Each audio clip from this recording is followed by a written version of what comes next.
La visita della Presidente Boldrini è un evento molto importante, un attestato di sensibilità da parte della Presidente e anche di comprensione di quello che il complesso scultoreo di Monteprama rappresenta in questo momento per la Sardegna. E la Regione infatti investe in modo forte non solo nel sito di Monteprama, nell'ampliamento del suo museo, ma anche nella valorizzazione di tutto il patrimonio archeologico della Sardegna. Quello che si è realizzato qui con una collaborazione interistituzionale forte fra Regione, Soprintendenza e comuni coinvolti è una buona prassi che io spero sia esportata anche nella valorizzazione di altri siti, e da parte della Regione c'è l'impegno perché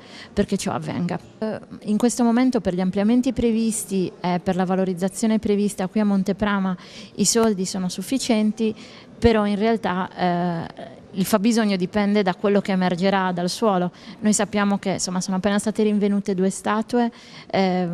ci sono dai rilievi che sono stati fatti altri reperti che probabilmente emergeranno, ed è importante che ci sia uno sforzo congiunto e che ovviamente anche il governo faccia la sua parte. La Boldrini ha parlato di investimento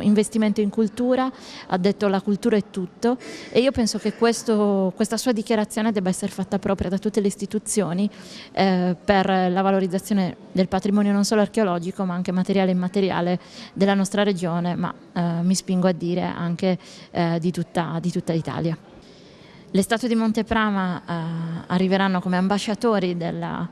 cultura e del patrimonio sardo anche all'Expo di Milano, non verranno trasportati fisicamente ma saranno presenti grazie alla tecnologia messa in campo dal CRS4. Questo è importante sia come testimonianza della nostra cultura ma anche come attrattore turistico. Non a caso assieme all'assessorato al turismo, all'assessore Morandi, stiamo lavorando da mesi in modo congiunto sia per la valorizzazione